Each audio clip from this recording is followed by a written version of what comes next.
Assalamualaikum warahmatullahi wabarakatuh. Innal hamdalillah nahmaduhu wa nasta'inuhu wa nastaghfiruh wa na'udzu billahi min shururi anfusina wa min sayyiati a'malina may yahdihillahu fala mudilla lahu wa may yudlil fala hadiya lahu asyhadu an la ilaha illallah wa asyhadu anna muhammadar rasulullah. Allahumma shalli wa sallim wa barik ala sayyidina Muhammadin wa ala alihi wa sahbihi ajma'in. Qala Allah ta'ala fi kitabil karim, a'udzu billahi minasyaitonir rajim. Bismillahirrahmanirrahim. Ya ayyuhalladzina amanu in ja'akum fasiqun binaba'in fatabayyanu an tusibu qauman bijahalatin fatusbihu ala fa'atin nadibin. Allah ta'ala fi kitabil karim, a'udzu billahi minasyaitonir rajim. Bismillahirrahmanirrahim. Ya ayyuhalladzina amanu kulu min thayyibati ma razaqnakum washkuru lillahi in kuntum iyyahu ta'budun. Ibu, bapak, masyarakat muslimin, jamaah sholat subuh yang kami hormati dan yang dimuliakan Allah Subhanahu wa taala, berilah kembali kita haturkan rasa syukur kita ke hadirat Allah Subhanahu wa taala. Tentu karena ridha Allah kita diperkenankan masih bisa bangun dalam kondisi yang sangat baik. Kita diperkenankan bangun dalam kondisi tetap masih bisa melihat dengan sangat jelas, tetap masih bisa mendengar, tetap masih bisa berbicara, tetap masih bisa bernafas dengan lega, tetap masih bisa santap sahur, tetap masih bisa berangkat ke masjid. Dan kita tadi berangkat ke masjid pun kita berjalan tidak dengan ditandu ataupun pakai ambulans. Kita jalan juga tadi sendiri, tidak dibantu orang, tidak dituntun, karena mata kita masih utuh, masih lengkap, masih normal, masih bisa melihat dengan sangat jelas. Alhamdulillah kita diperkenankan Allah bisa sholat subuh secara berjamaah. Mudah-mudahan semua nikmat ini bisa kita syukuri dengan ibadah yang maksimal dari Subhanahu wa taala, dan semoga ibadah sholat subuh kita tadi semoga tidak hanya sah tapi juga diterima Allah Subhanahu wa taala. Yang kedua, semoga salawat dan salam senantiasa Allah limpahkan kepada baginda Rasul Muhammad sallallahu alaihi wasallam, dan semoga Allah limpahkan pula kepada keluarga beliau, juga sahabat beliau, para tabi'in, para alim ulama, dan semoga terlimpah ruah pula kepada kita sekalian yang hadir di kesempatan di pagi hari ini. Bapak Ibu yang kami hormati dan yang dimuliakan Allah Subhanahu wa taala, saya dapat tugas 4 kali berurutan mulai hari ini sampai besok Rabu, 4 kali.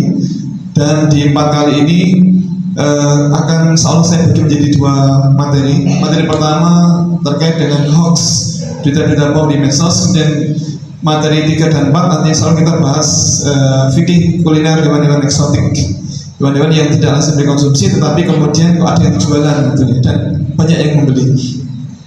Kemudian Bapak Ibu, target saya kita semuanya setidaknya 4 hari ini nanti dapat ilmu banyak, mudah-mudahan begitu. Karena iman-iman kalau kita ibadah puasa Ramadan hanya puasa saja tapi tidak dapat ilmu, itu kan iman-iman. Kita Bapak Ibu, panjenengan setiap hari ngaji berapa kali? Minimal 3 kali, pada subuh, kemudian buka puasa dan tarawih. Maka setidaknya nanti kan 90 kali ngaji, Masya Allah. Tentunya ilmu jadi sangat luas. Dan metode saya biasanya tidak ceramah satu arah begini, karena nanti enggak saya dilokkan orang sebagai wong cerewet ngomong dewe, tetapi kita dialog. Dialog itu mencegah ngantuk yang jelas, kemudian lebih mudah tangkap dan lebih lama nempel di kepala kita. Nah, dan sekali lagi kita sebenarnya dapat ilmu, dan ilmunya kita pahami betul. Karena Bapak Ibu ternyata banyak orang yang ngaji tetapi masuk telinga kanan tidak sempat ke dalam kepala tapi langsung mental keluar lagi. Jadi cuma datang dengar terus pulang nggak dapat ilmu apa-apa. Gimana? Nah, oleh karena itu saya tuh pengen ngecek Bapak Ibu, maaf ini sebagai pendalaman ya. Ini pertanyaan yang barangkali bagi beberapa orang pertanyaan yang bodoh, tetapi banyak yang tidak bisa menjawab. Nah, saya berharap kita semua yang sekarang yang hadir di sini semuanya bisa menjawab. Bapak Ibu, rukun Islam itu kan wajib dilaksanakan ya. Nah, dari rukun Islam yang pertama apa? syahadat, terus sholat, kemudian puasa, 4, zakat, 5, haji. Nah Bapak Ibu, dari kelimanya yang wajib kita laksanakan ada berapa? 4. Yakin 4? Yang wajib dilaksanakan jika mampu. Yang namanya rukun itu apa tuh artinya? Kan syarat sah nih. Dan di agama kita wajiban itu jika kita mampu. Jika kita tidak mampu maka gugur kewajiban itu. Pertama, syahadat itu wajib apa tidak? Oke. Kalau tidak bisa lewat lisan, boleh tulisan apa tidak? Misalnya bisu gitu, terus boleh. Oke, kemudian sholat. Kalau sholat tidak bisa dengan berdiri, boleh apa tidak sholat sambil duduk? Oke, kalau dengan duduk tidak bisa, boleh apa tidak sholat sambil tidur? Boleh. Kalau tiduran boleh. Kalau sambil tidur itu diwaca apa? Paling apa marah? Yang ketiga, puasa Ramadan. Kalau tidak bisa puasa Ramadan, boleh apa tidak puasa? Boleh, tidak bisa loh ya. Karena apa? Kalau sakit kita nggak bisa puasa, boleh. Terus nanti bisa di sahur. Tapi kalau tidak ada harapan sembuh, maka boleh membayar fidyah. Kemudian zakat. Kalau kita tidak mampu, zakat fitrah wajib. Kalau zakat mal, kalau kita tidak mampu zakat, kita mesti zakati. Terus yang kelima apa tadi? Haji. Haji itu wajib apa tidak? Wajib bagi yang mampu. Kalau tidak mampu haji, maka umroh. Sebagian ulama menyatakan umroh itu wajib jika tidak bisa haji. Nah, tetapi Bapak Ibu, mohon maaf, ini autokoreksi untuk kita. Ternyata bagi beberapa orang, rukun Islam yang kelima itu bukan haji ternyata. Tetapi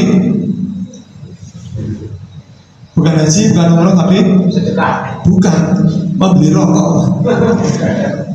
Ini Bapak Ibu ada ini karena tidak sedikit orang yang kaya tetapi tidak mau haji atau umroh. Ini seriusan. Bapak Ibu, ada apa tidak orang miskin yang merokok? Perokok itu orang yang setiap hari istiqomah merokok.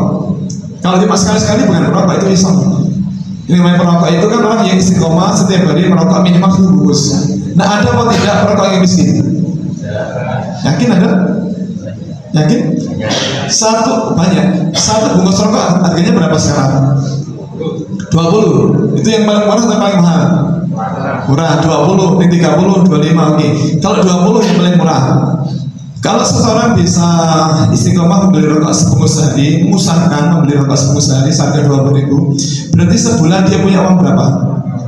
600.000. Itu sebulan, setahun. 600 dibagi 12 ketemu 7.200.000. Adakah orang miskin yang punya uang 7,2 juta setahun? Itu kalau setahun loh ya. Kalau 4 tahun libur tidak merokok, berarti dia punya uang berapa? 28,8 juta. Itu untuk daftar haji bisa nggak? Bisa. Untuk umrah bisa. Lanjut, kenapa tidak daftar? Kenapa tidak daftar? Aneh. Jadi menganggap bahwa rukun Islam yang kelima itu bukan haji atau umrah tetapi rokok. Nah Bapak Ibu, kalau kita tidak cukup waktu untuk berangkat haji, maka adalah kita berusaha semaksimal mungkin untuk bisa berangkat umroh. Karena umroh itu menggantikan haji. Kalau tidak memungkinkan, kalau memungkinkan itu artinya daftar sekarang, berangkat sekarang ya. Tapi kalau antrian sekarang berapa tahun di Jogja ya? Lebih Pak. Tahun lalu saya daftar 2 anak itu 30 Pak. 30 tahun lalu. Bapak Ibu maaf, barangkali ada pikiran, wah kalau itu duitnya terbatas. Bapak Ibu, non sewu, jangan berprasangka buruk kepada Allah. Ibadah haji itu saya dahului siapa nyuruh? Allah. Saya ngeragani sih Allah. Nah kalau kita laksanakan dengan sepenuh iman, maka pasti, ulangi, pasti semua bekal ibadah haji akan dikembalikan oleh Allah Subhanahu wa Ta'ala. Yakin tidak Allah? Pasti. Yang dahului umroh sih Allah. Saya kira jadi yang danai Allah. Dan kalau kita laksanakan dengan sepenuh iman, maka pasti semua bekalnya akan dikembalikan. Pasti demi Allah. Termasuk uang yang kita pakai untuk membeli oleh-oleh. Ternyata yang datang itu kok banyak banget, kurang, beli lagi. Jangan khawatir, akan dikembalikan oleh Allah. Jangan khawatir. Bapak Ibu non-Muslim tidak ada masalah apa-apa. Kami 2013 ibadah haji, kemudian tahun berikutnya beli mobil baru. Kok bisa ya dikembalikan Allah uangnya dari haji kemarin? Setelah itu penghasilan apa lagi? Biasa lagi gitu. 2017 berangkat umrah sekeluarga 5,5 orang, 5,5 kan istri ambil. 2 tahun berikutnya ngelihat rumah habis kira-kira 200-an. Kok ada uangnya? Kembalian umrah dari Allah. Setelah itu normal lagi gitu. Tahun lalu daftar anak 2 anak untuk haji, berarti berapa? 25 kali 2 50. Setengah tahun kembali uang itu demi Allah. Setelah itu normal lagi, penghasilan normal lagi, nggak banyak lagi, biasa gitu. Jadi jangan khawatir Bapak. Termasuk ibadah kurban itu sing dawuh sinten? Allah. Sing ngragani sinten? Allah. Nah kalau kita laksanakan pasti akan dikembalikan uangnya. Karena Allah tidak pelit. Maka jangan berprasangka buruk dengan Allah. Oke, satu. Yang kedua Bapak Ibu, hari ini kita puasa. Oke, ini puasa semua nih. Aneh pertanyaannya. Bapak Ibu, menurut saya dari semalam kita sholat fardu berapa kali? 5. 1 subuh berusan, 2 duhur, terus asar, maghrib dan isya. Bapak Ibu, dari kelima sholat fardu ini yang wajib kita laksanakan ketika kita puasa seperti sekarang ini ada berapa? 35. 5. 3. Yang benar berapa? 4. Yang benar 3. Ulama di seluruh dunia sepakat bulat dan tidak berbeda pendapat bahwa sehari semalam selama kita berpuasa Ramadan seperti sekarang ini kita puasa Ramadan, maka salat fardu yang wajib dilaksanakan hanya 3, bukan 5. Hanya subuh, duhur dan asar. Nah, maghrib dan isya dilaksanakan nanti setelah kita berbuka puasa. Jadi ketika kita masih puasa tidak boleh sholat maghrib. Betul Pak? Lalu Pak jangan ngajin puasanya sampai malam. Ini orang kayak bingung. Wah, nggak bingung ya? Selama kita berpuasa Ramadan artinya masih puasa. Nah nanti sholat maghrib isyanya setelah berbuka puasa. Paham Bapak Ibu? Namun selingan. Jadi Bapak Ibu, metode saya biasanya memang 2 arah atau multi arah ya, supaya nanti tidak ngantuk dan seterusnya. Nah Bapak Ibu, kalau kita di puasa Ramadan begini kita susah atau senang? Ini hari keberapa tuh sekarang? Jadi kan? Bapak Ibu mohon maaf, tolong saya koreksi kalau saya keliru gitu. Hitungan saya kalau keliru mau dikoreksi. Bapak Ibu, puasa kita kan tahun ini agak beda dengan tahun lalu. Nah tahun ini Bapak Ibu lebih apa gitu? Ya harapan saya itu lebih baik gitu ya. Tetapi ternyata puasa kita di bulan ini Bapak Ibu tidak sampai 30 hari. Ini saya mau dikoreksi Pak kalau keliru. Bahkan tidak sampai 29 hari Pak. Hanya 19 hari ternyata. Nah yang 11 hari sudah kemarin di bulan Februari gitu. Nah di bulan ini ya tinggal 19 hari. Lalu tidak selatnya kapan? Kan cuma tanggal 20 kan? Jadi bulan ini kita puasanya sampai tanggal 19. Bulan ini tuh, ini bulan apa Mas? Maret. Jangan bingung Ibu. Ini kalau kejekan ini Pak bingung. Ya Bapak Ibu. Bapak Ibu senang apa tidak puasa Ramadan? Senang. Kenapa senang? Karena Rasulullah sebagai sosok mulia yang tidak pernah berdusta itu pernah mengatakan man shoma ramadhana imanan wa ihtisaban ghufira lahu ma taqaddama min dzambi. Barang siapa berpuasa Ramadan dengan sepenuh iman dan mengharapkan pahala Subhanahu wa taala, maka pasti akan diampuni dosa-dosa yang telah lampau.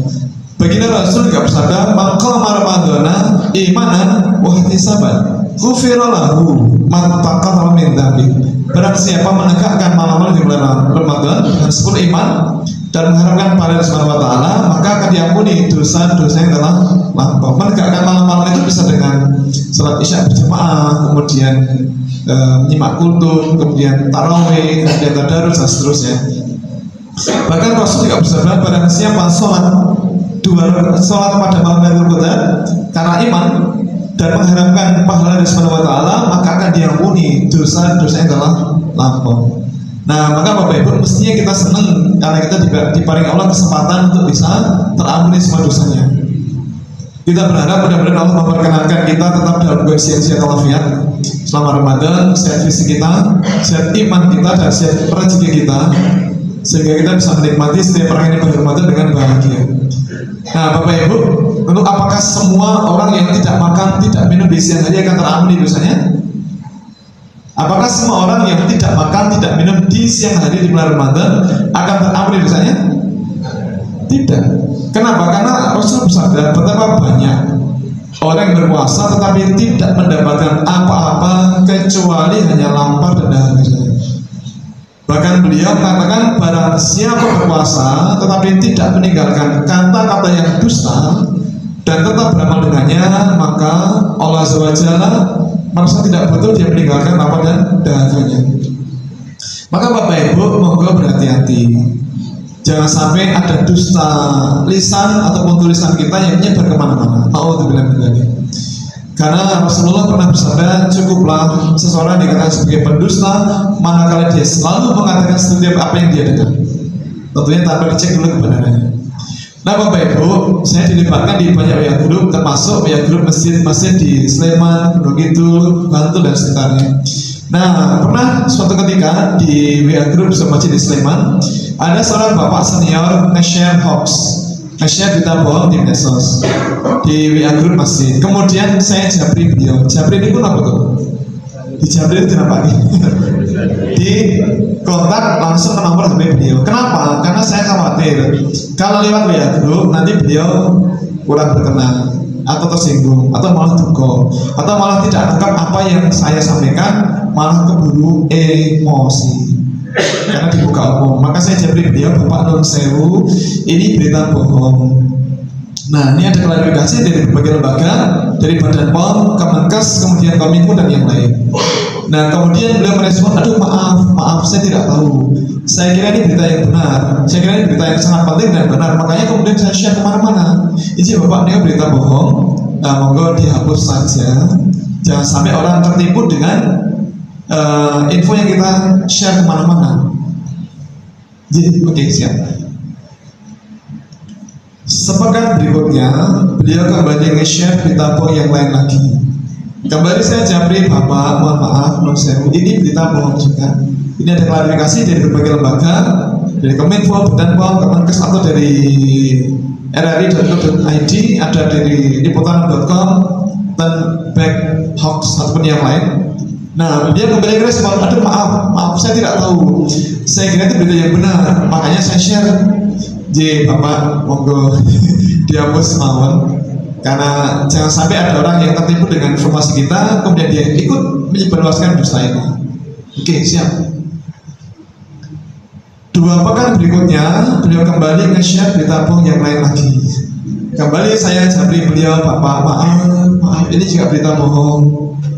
Ini ada klarifikasi dari berbagai lembaga, dan kalau saya kirim klarifikasi itu mesti minimal 3 agar valid infonya.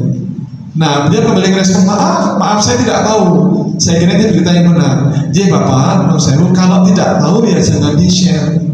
Bapak Ibu, kita ini kan sering aneh ya. Tidak tahu kebenaran beritanya kok kita share kemana-mana, aneh. Padahal kita ini kan umat Islam, umat yang berkualitas. Umat Islam adalah umat yang berkualitas. Tidak beraktivitas kecuali aktivitas yang berkualitas. Tidak makan kecuali makanan berkualitas. Tidak nge-share informasi kecuali informasi berkualitas. Jangan sampai kemudian dari mulut kita atau dari lisan kita keluar info-info yang tidak benar.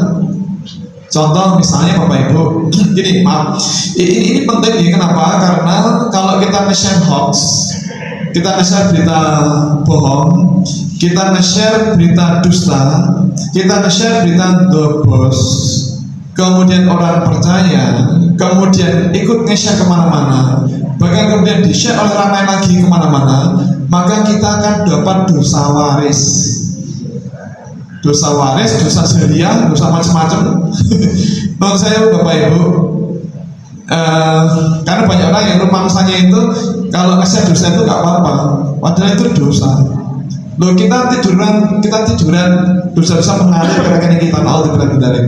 Kita sholat, bahkan sholat tahajud siang malam, siang bertahajud.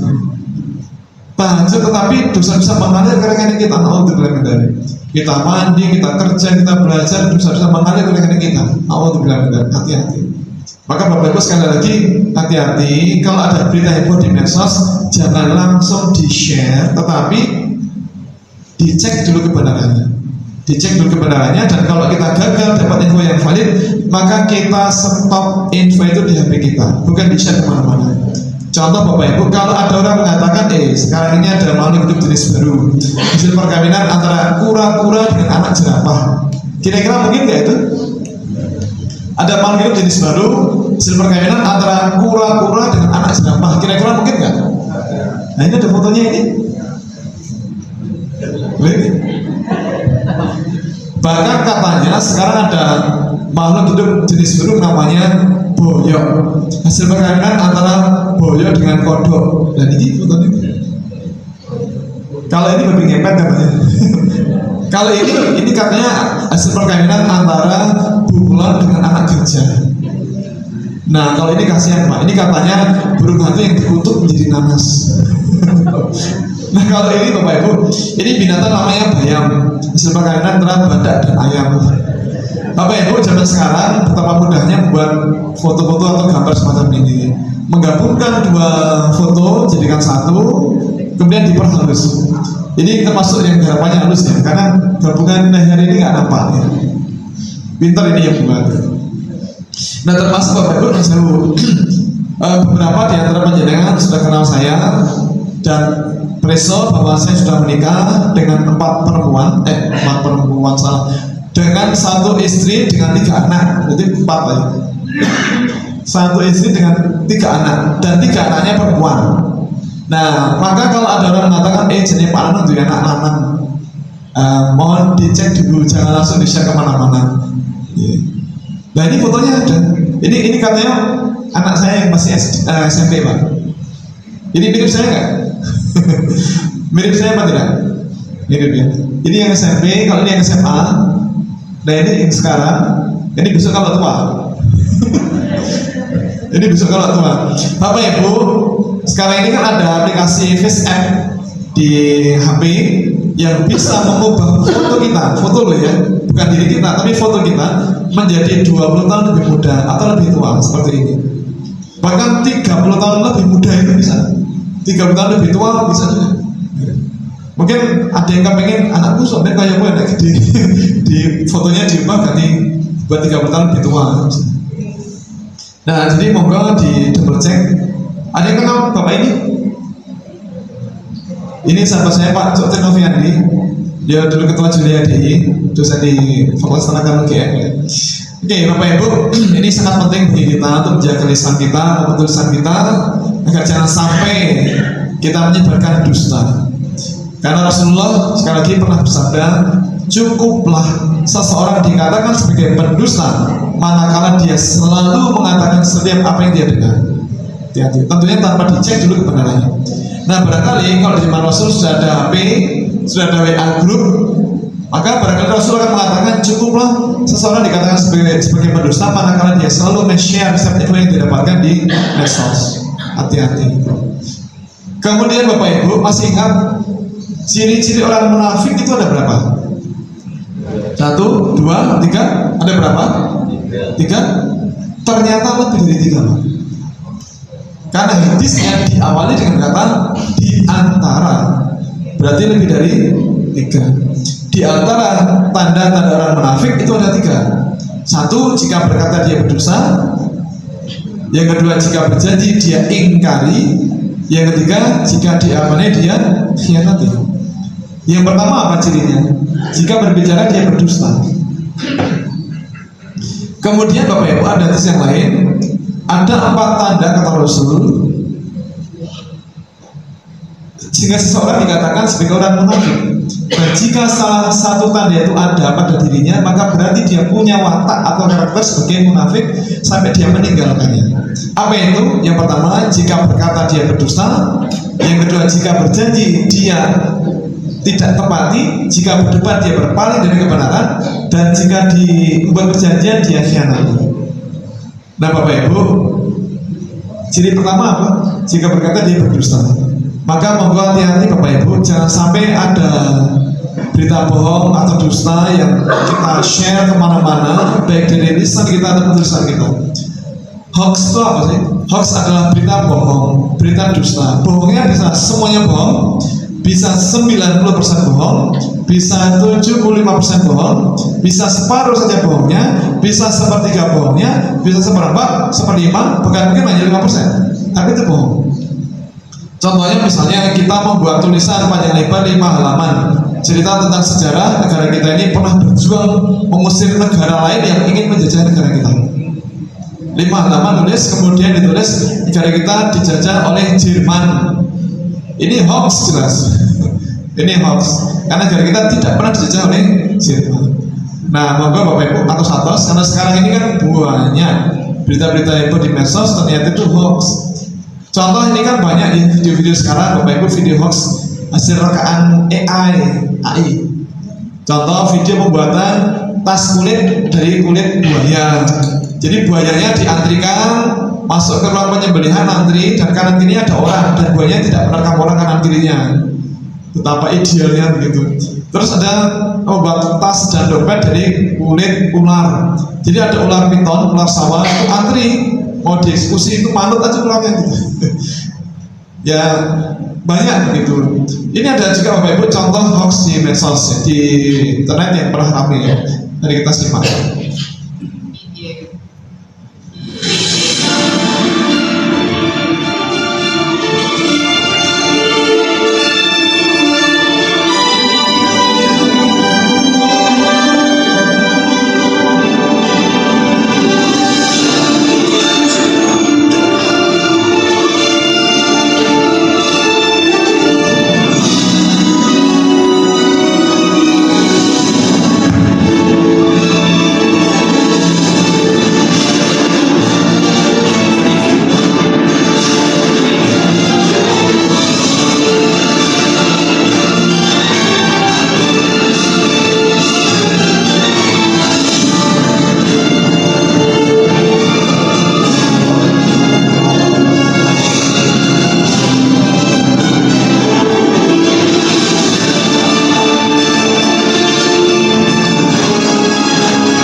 Preview.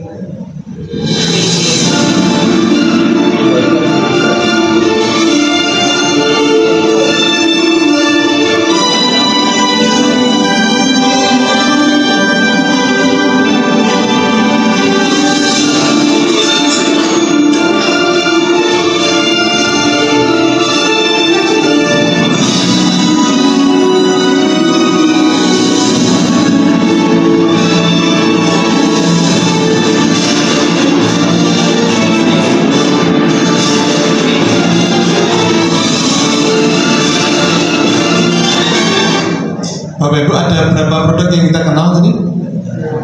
Ada UP, terus placenta lotion, terus ada Oreo, apa lagi? Pocky, White Coffee Luwak, kemudian ada coklat Cadbury, ada lagi es krim Magnum, apa lagi? Di es krim Walls tadi ada, kemudian Oreo, terus UP, terus ada White Coffee, Pocky, terus Oreo, kemudian White Coffee. Yuk, putaran ketiga. Bapak Ibu, ini tadi contoh video berita bohong di medsos yang bermula dari berita bohong yang mengatakan bahwa kode E adalah kode babi. Bapak Ibu, info yang mengatakan bahwa kode E adalah kode babi itu hoax. Itu berita bohong. Kode E itu bukan kode babi, tapi kode bahan tambahan pangan, BTP atau food additives. Jadi ada International Labeling System, internasional untuk food additives, untuk bahan tambahan pangan. yang diawali dengan huruf E, ini tuh di Eropa. Nah kalau di Australia baru diawali dengan huruf A, alpha. Nah kalau di Amerika dan Kanada diawali dengan huruf U, ultra, dari United States. Nah Bapak Ibu, kode-kode E ini bukan kode babi dan tidak ada hubungannya dengan babi. Tapi ini kode bahan tambahan pangan, ada bahan pewarna, bahan pemanis, ada bahan pengemulsi, bahan penstabil, anti caking agent, anti gumpal, dan yang lain-lain. Yang sama sekali tidak ada hubungannya dengan babi. Terus Bapak Ibu, adakah panjenengan yang gemar dahar coffee mix? Ada? Angkat tangan yang suka coffee mix. Yang suka coffee mix ada? Angkat tangan Bapak Ibu. Gak ada? Ada itu dia. Ada yang mengatakan coffee mix itu berbahaya karena coffee mix itu ditambah dengan tercampur dengan racun atau obat, itu berbahaya. Ini ada beda.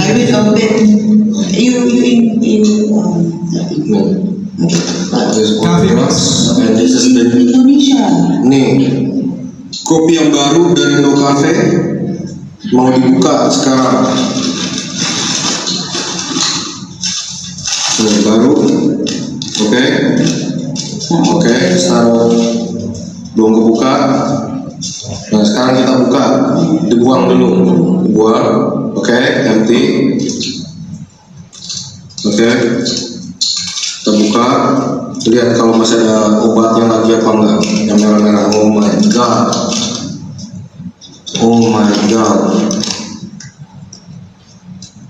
As I like. Show your Oma. See that? oh my god. Bapak Ibu, produk ini masih ada di pasaran apa tidak? Masih. Nah, kalau memang berbahaya, pasti akan ditarik oleh Badan POM, pasti. Nah, kalau tidak, berarti info ini hoax. Bagaimana cara melacak? Sangat mudah. Bisa pakai HP kita, kita ketik 3 tempat kata kunci. Kata kunci pertama, jadi pakai Google atau Yahoo atau search engine yang lain. Kita ketik 3 tempat kata kunci. Kata kunci pertama kita ketik hoax. Terus kata kunci kedua, 3, 4. Kata yang spesifik hanya ada di sini.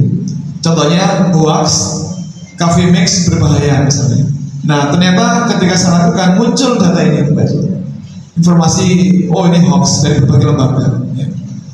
Bapak Ibu, mungkin ini perang dagang. Tadi yang membuat video wajahnya nampak nggak? Nggak berani muncul. Kalau berani muncul, sih urusnya panjang gitu. Mungkin dipukuli oleh orang-orang Unilever ataupun yang lain, atau mungkin ditangkap polisi karena melanggar UU ITE, Undang-Undang Informasi dan Teknologi Elektronika, betul ya? ITE itu apa tuh? Kepanjangan dari apa tuh? Saya lupa sudah. Bapak Ibu, tapi kok ada ini? Nah, Bapak Ibu, kalau kita membelikan kopi di manapun, kopi di manapun kita buka, ini tidak pernah ada. Nah, nampaknya memang ada yang serius memfitnah perusahaan ini. Terus Bapak Ibu, non sewu, tadi saya cermati Mas ini yang dipanggil bapaknya, ini wajahnya mirip banget dengan bapaknya. Mirip sekali. Ini juga begitu.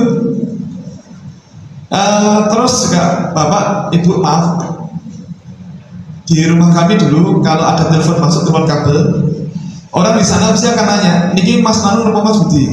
Bapak saya almarhum namanya Pak Budi. Suara saya itu mirip suara bapak saya. Bahkan jari tangan saya ini jarinya bengkok. Ini jari khas bapak saya. Nah, Bapak Ibu, kenapa kita mirip orang tua kita? Kenapa anak-anak kita mirip kita? Karena mereka membawa gen kita yang mirip dengan kita. Makanya wajahnya mirip, karakternya mirip, atau ada fisik yang mirip ya. Nah, kira-kira Bapak Ibu, kalau suara dan wajah saya mirip dengan suara dan wajah tetangga, kira-kira apa komentar orang lain? Jangan-jangan Bapak Ibu, kenapa kita mirip orang tua kita? Karena kita membawa gen orang tua kita. Nah, bisa apa tidak? Pertanyaan, bisa apa tidak? Gen tanaman mempengaruhi manusia yang memakan tanaman? Bisa apa tidak? Kalau kita makan semangka, bisa nggak gen semangka masuk ke tubuh kita? Atau mempengaruhi tubuh kita, mempengaruhi gen kita? Bisa nggak? Nggak bisa. Termasuk informasi yang mengatakan bahwa jangan suka makan buah-buahan tanpa biji. Seperti contohnya apa ya? Semangka, terus anggur, apalagi semangka tanpa biji, anggur tanpa biji, terus apalagi jambu tanpa biji, durian, ngarep dan kau. Apalagi papaya tanpa biji dan yang lain. Ada orang mengatakan bahwa kalau kita jadi buah-buahan tanpa biji ini adalah produk rekayasa genetik. Maka kalau kita makan, maka akan mempengaruhi tubuh kita, akan mempengaruhi gen kita. Non sewu Bapak Ibu, informasi itu hoax. Tidak ada bukti ilmiah, ataupun bukti di dunia nyata bahwa kalau kita mengkonsumsi buah-buahan tanpa biji, terus kita jadi mandul, itu tidak ada bukti ilmiah. Bukti fisik pun tidak ada. Beda dengan babi. Kalau kita makan babi, bisa karakter babi terjemahkan dalam tubuh kita. Kenapa? Karena ada kedekatan DNA. Bapak Ibu, tingkat kedekatan DNA antara hewan dan manusia yang paling dekat adalah babi. Itulah kenapa cangkok jantung itu dari jantung babi, cangkok ginjal dari ginjal babi, bukan dari jantung kera, simpanse, gorila, apalagi King Kong, itu tidak. Tapi babi, karena kedekatan DNA. Nah, juga karena kedekatan DNA itulah kemudian kalau kita sering makan dengan babi, maka karakter babi akan diterjemahkan dalam tubuh kita. Nah, tapi kalau tanaman, gak mungkin, karena gennya itu jauh, DNA-nya jauh dengan manusia. Bapak Ibu, maaf, panjenengan pernah dahar sepul, pernah makan nasi? Nasi berasal dari apa? Padi. Nah, Bapak Ibu, ada ilmu padi, kita semuanya tahu bahwa padi itu setelah dimasak dia akan merunduk. Nah, karena kita sering makan padi, apakah kemudian kita merunduk sekarang? Ya, bukan. Jadi gen tanaman yang kita makan tidak akan mempengaruhi kita, kapanpun tidak akan pernah. Dan jangan bingung dengan, wah nanti kalau tidak ada bijinya lalu bagaimana cara kita memakannya? Ya kan tinggal dimakan. Kenapa mikir biji? Tinggal dimakan. Nah kalau tidak ada bijinya bagaimana cara kita menanam? Loh kan kita mau makan ya bukan mau nanam. Ya biar ditanam oleh orang lain. Nah tetapi ada orang yang halu sampai kemudian membuat video hoax. Contohnya seperti ini, Bapak Ibu, maaf. Wow, ini dia yang aku cari, semangka tanpa biji. Ini juga ada tanpa biji, ini juga tanpa biji. Ini namanya anggur tanpa biji. Nah, di sini tulis juga sweet as honey, artinya manis seperti madu. Luar biasa. Jadi manis ini nggak lumrah ya, manisnya nggak umum. Manis seperti madu. Dan ini disebut dengan GMO, ya, genetically modified organism. Jadi ini yang tidak ada bijinya. Lalu kalau tidak ada bijinya, bagaimana kita mengkonsumsinya? Ya, bagaimana kita juga mau nanamnya lagi, kan tidak bisa jadi laboratorium. Nah, akibatnya apa? Yang ada di badan kita, maka kita akan racun semua isinya. Tahu nggak? Pada saat mereka ditanam ya, lalu lebah ataupun kumbang masuk atau menggigit buah itu, dan buah itu akan mati. Selebihnya kita yang makan buah-buah ini. Nah, ini yang kita jualan kepada anak dan juga keluarga kita. Nah, ini jangan dipilih yang seperti ini ya, karena jangan membuat racun bersama kita. Bapak Ibu, orang ini halu itu apa ya? Mengalami halusinasi. Tadi mengatakan kalau ada serangga makan kemudian serangga yang mati. Nah kalau kita yang makan sini nanti kita yang akan mati karena kita makan adalah racun. Bapak Ibu, saya itu biasa makan, bukan biasa, beberapa kali makan buah semangka tanpa biji, bahkan sejak saya masih SMP. Nah kok ya, anaknya kok 3 itu loh. Kan harusnya kan mandul kalau memang itu benar. Nah, kalau memang itu benar. Ya alhamdulillah Bapak Ibu, info yang mengatakan bahwa gen tanaman yang kita konsumsi bisa mempengaruhi kita itu hoax, tidak benar. Contoh lain Bapak Ibu, ini juga begitu. Bagaimana sih yang udah direkayasa genetik gitu kan? Kalau rekayasa genetik nggak bagus, bahaya. Jadi kalau Bapak Ibu ketemu buah yang seedless itu nggak pakai biji, jangan makan. Paham maksudnya? Kalau ketemu buah yang tidak ada bijinya, jangan makan. Kalau buah itu dulunya ada biji, ya seperti anggur, Sekarang ada tuh ada anggur tanpa biji kan, seedless grape gitu kan, jangan makan. Sekarang pertanyaan gini, dengarkan baik-baik. Semangka, kalau Anda mau nanam semangka, apa yang Anda tanam? Nah sekarang kalau dari biji nanamnya gimana? Lab. Paham? Bibit dia itu dibikinnya di lab dengan rekayasa genetik gitu loh. Rekayasa genetik Bapak sekalian, mau tidak mau, suka tidak suka, pasti akan berpengaruh ke gennya yang makan. Paham ya?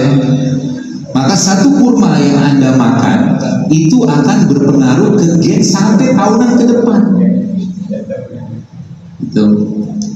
Dan kadang-kala kita makan sesuatu yang tidak sehat gitu ya, itu ngefeknya sampai tahunan lagi ke depan. Gennya. Bapak Ibu, maaf, kurma itu buah jenis baru ada sekarang atau sudah lama? Nah, apakah orang-orang Arab memiliki karakter seperti kurma? Enggak pernah ada. Jadi informasi kalau kita makan kurma maka akan ngefek ke tubuh kita kelak tahunan yang akan datang, itu hoax. Karena sekali lagi gen tanaman yang kita makan tidak mungkin mempengaruhi gen kita, nggak mungkin. Tidak ada bukti ilmiah ataupun bukti apa ya di dunia nyata. Kalau di dunia khayal barangkali ada, tapi kalau di dunia nyata nggak ada. Terakhir, satu lagi. Jadi mungkin kalau tidak selesai 2 pertemuan mungkin tidak pertemuan ini, mohon izin karena menarik. Bapak Ibu, terutama ibu ya, kalau menurut Kobis hati-hati Ibu. Karena sekarang ini katanya orang Cina membuat kubis palsu. Makanya kalau menurut kubis hati-hati, karena kalau nanti kita makan kubis palsu nanti akan berpengaruh ke kesehatan kita. Ini ada videonya. Hi friends, உங்க எல்லாருக்கும் என்னுடைய பணிவான வணக்கங்கள்.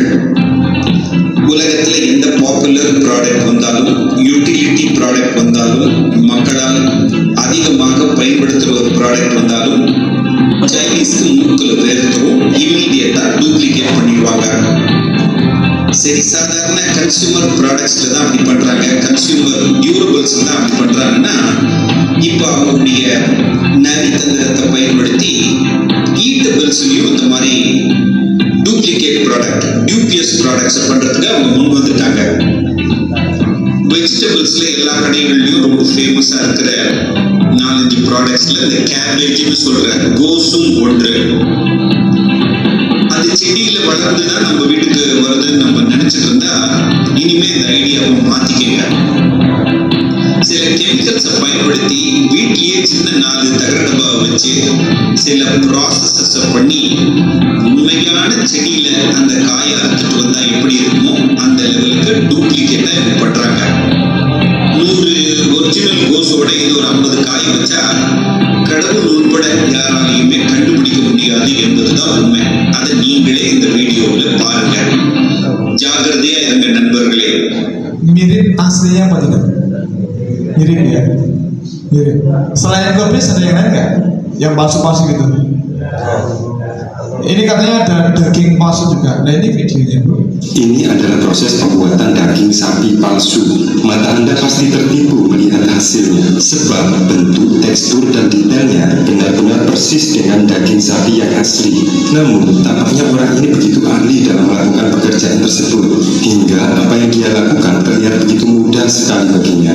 Dan seperti yang saya bilang tadi, bahwa hasilnya sungguh sangat mirip dengan daging sapi yang sebenarnya. Mirip. Mirip. Selain kubis dan daging ada yang lain? Belum? Ada belum? Iya, Bapak Ibu, kita pernah dibuka dengan video-video telur palsu. Iya, kita mungkin pernah lihat beberapa kali beberapa macam video, dan ternyata ada orang yang serius membuat hoax dengan video-video yang dibuat sedemikian rupa sehingga kemudian mirip ya, dan seakan-akan membenarkan bahwa ini adalah ada telur palsu. Bapak Ibu,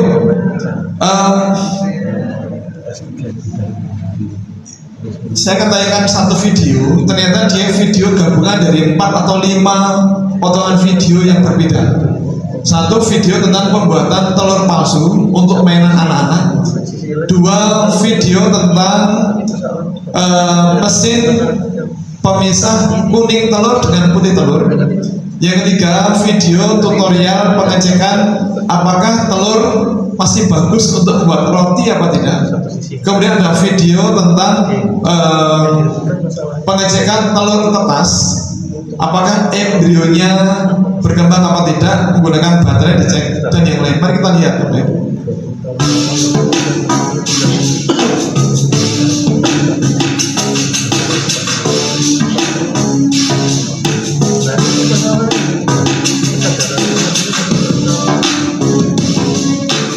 Ini video tutorial pengecekan kuning telur apa bagus apa tidak untuk buat roti. Nah, ini pembuatan telur mainan anak-anak untuk squishy, mainan pijat-pijatan itu squishy. Saya di situ. Nah, ini video pemisah putih telur dengan kuning telur. Ini orang jualan mesin pemisah. Nah, kalau ini video pengecekan apakah embrio telur tumbuh apa tidak. Ini kembali lagi kita ke video mesin memisahkan putih telur dengan kuning telur. Kembali lagi ke video tutorial pengecekan kuning telur bagus apa tidak. Ini tadi saya di situ yang membuat mainan anak-anak squishy. Disobek bisa pecah ya. Nih Bapak Ibu, ada video yang lain seperti ini. Mari kita lihat. Inilah ciri-ciri telur palsu. Telur palsu mulai beredar di pasaran. Putih telurnya terasa lebih kenyal karena terbuat dari campuran gelatin. Bagian kuningnya dibuat dari bahan kimia seperti natrium alginat dan asam benzoat. Jika dikonsumsi secara rutin, zat-zat kimia memicu berbagai penyakit kronis termasuk kanker. Pernah lihat ini? Pernah lihat belum? Atau yang ini? Kau bisa percaya ini, telur-telur berwarna coklat, terlihat segar, padat, dan kulitnya mulus ini ternyata adalah telur buatan. Bahkan dilindas ekskavator pun tidak pecah. Di sebuah bengkel gelap dan lembab di luar negeri, sedang berlangsung sebuah eksperimen yang bikin merinding. Pertama, mereka mencampur cairan kimia bening untuk membuat cairan yang mirip putih telur. Lalu mereka mencampur bahan lain untuk menghasilkan tekstur mirip kuning telur. Telur kuning palsu ini kemudian disuntikkan ke tengah cetakan. Lalu putih telur palsu dituangkan untuk menyelimutinya. Beberapa detik kemudian, Bapak Ibu, sebenarnya telur palsu itu ada nggak tahu? Ada nggak sebenarnya? Pengen ketemu? Bapak Ibu, saya musim parmatur gini. Sebenarnya telur palsu yang seperti ini tadi itu ada. Industrinya ada. Di Jogja ada. Di Masjid Al-Furqon ada. Saya bawa ini. Saya beli di toko Mr. DIY DIY. Ada. Nah yang kesana pakai udah tonton Mr. DIY. Saya beli dua. Yang satu dari sobek anak saya, dari caranya tadi keluar. Ini mainan anak-anak. Harganya berapa kemarin itu ya? 15.500 harganya.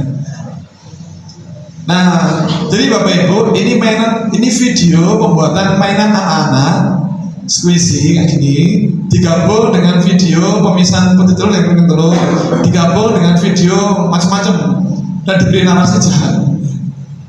Ya, jadi Bapak Ibu, monggo kalau ada info yang heboh kayak gitu, dicek dulu kebenarannya, jangan langsung di-share kemana-mana. Karena ada orang yang langsung nge-share kemana-mana. Contohnya ini, Bapak ini nge-share bahkan untuk isi ceramah PKK. Kertas. Kalau asli dia nggak pakai kertas.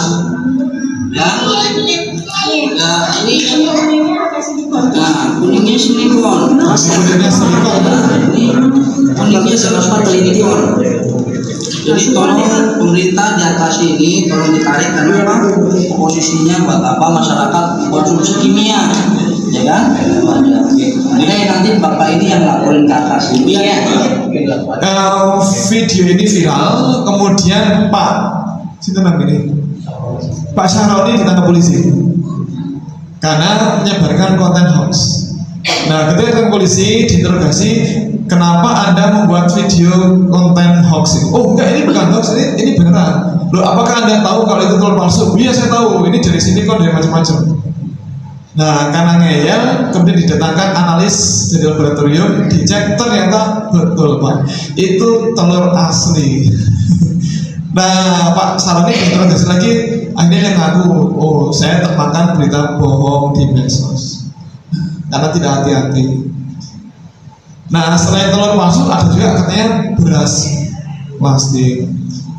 Sampai-sampai orang membuat konten-konten seperti ini, Bapak Ibu.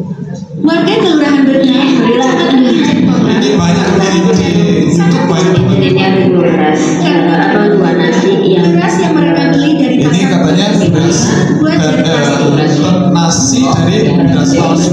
Nah, ini ya, yang nasi kuning itu ya. Ini beras, ini nasi beras.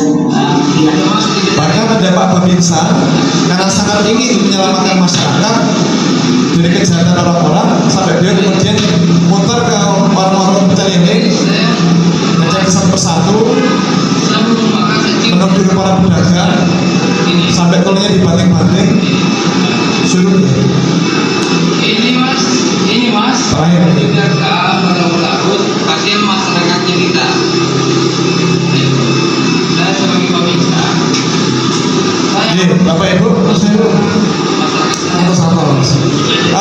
kita bukan orang bodoh, tapi ini Pak, ini ada sebentar. Bapak Ibu, maaf, kita bukan orang bodoh.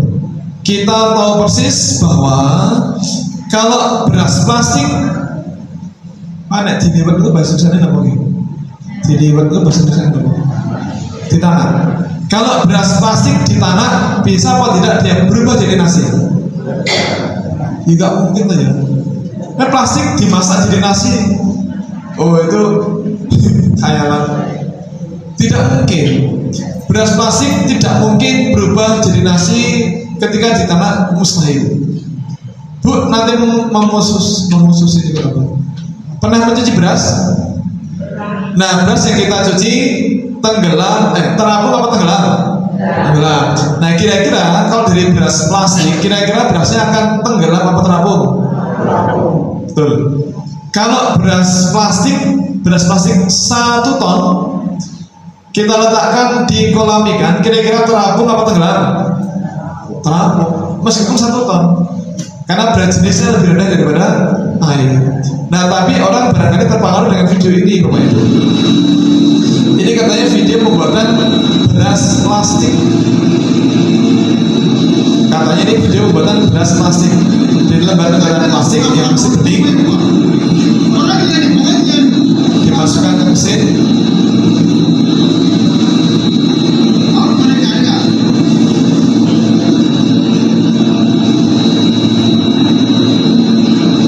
Ini masih lembaran plastik, masukkan ke mesin. Di mesin ini dibuat jadi helaian benang plastik. Benang tebal, kemudian dipotong-potong, Bapak Ibu, di sini di mesin dipotong-potong. Kemudian setelah itu ditampung di box yang warnanya biru ini. Nah, pengambilannya sekilas seperti beras. Bapak Ibu, non sewu, maaf, ini bukan video pembuatan beras plastik, tapi biji plastik. Biji plastik untuk apa ya? Untuk buat aneka macam alat dari plastik atau untuk membuat mainan anak-anak begini. Bapak Ibu kalau menemani anak atau cucu ke Amplas, itu ada Kidzania, atau kalau di Solo ada Kidzilla, mainan tempat mainan anak-anak, playground. Di situ ada tempat seperti itu berenang, tapi berenang di biji plastik. Contohnya ini saya video di Kidzilla Solo Square. Ini tangan saya, Bapak Ibu. Ini yang tadi biji plastik ya.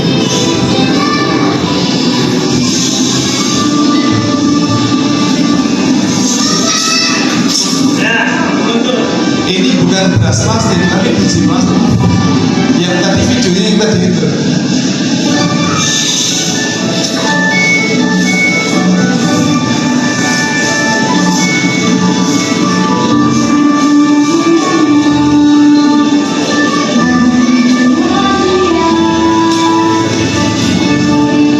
Jadi dicor. Dan sebenarnya Bapak Ibu, aneka macam makanan dari plastik atau dummy itu ada. Contohnya ini saya foto di Thailand Bapak Ibu. Di Bangkok ada mall lantai 2, ada food court. Di food court itu ada banyak tenan. Nah, di salah satu tenan yang bersertifikat halal itu ada ini. Bapak Ibu, ini contoh menu yang disajikan di resto, di salah satu tenan di food court itu. Ini dummy tiruan, tidak pernah pudar warnanya, tidak pernah berubah aromanya dan seterusnya. Yang ini juga begitu, ada 3 contoh. Ada 3 contoh juga halal di Thailand. Nah, ini lebih banyak, di etalase ada 1, 2, 3, 4, 5 kali 4. Ada 20 contoh menu. Harganya bervariasi, ada 229 baht, ada 195 baht dan yang lain. Ini semuanya palsu. Di Singapura ada, di Malaysia ada, Filipina ada, Jepang pun ada. Ini harganya 880 ya. Ini ada tempura palsu, ada kubis palsu, ada nasi palsu, ada ikan palsu dan seterusnya. Nah, jadi Bapak Ibu, monggo hati-hati dengan aneka macam hoax yang beredar di medsos. Demikian Bapak Ibu, kita stop sekarang, kita sambung besok pagi sesi kedua. Mudah-mudahan cukup 2 sesi, kalau tidak cukup nanti 3 sesi. Pekatan semoga ada manfaatnya, dan yang paling aman memang bagaimana sabda Rasul, maka yu'minu billahi wal yawmil akhir fayaqul khairan aw liyasmut. Barang siapa beriman kepada Allah dan hari akhir, maka hendaklah dia berkata yang baik atau hendaklah dia diam. Diam itu lebih aman dan lebih menyelamatkan. Demikian Bapak Ibu, semoga Allah memperkenankan kita semuanya tetap dalam kondisi sehat walafiat selama Ramadan ini, bisa menikmati setiap rangkaian ibadah Ramadan dalam kondisi sehat walafiat, sehat fisik kita, sehat iman kita, dan sehat rezeki kita, sehingga kemudian semoga di akhir Ramadan nanti kita termasuk yang beruntung, yang terampuni semua dosanya, diterima semua amal ibadahnya, diperkenankan bisa merasakan surga di dunia wal akhir. Demikian, terima kasih. Assalamualaikum warahmatullahi wabarakatuh.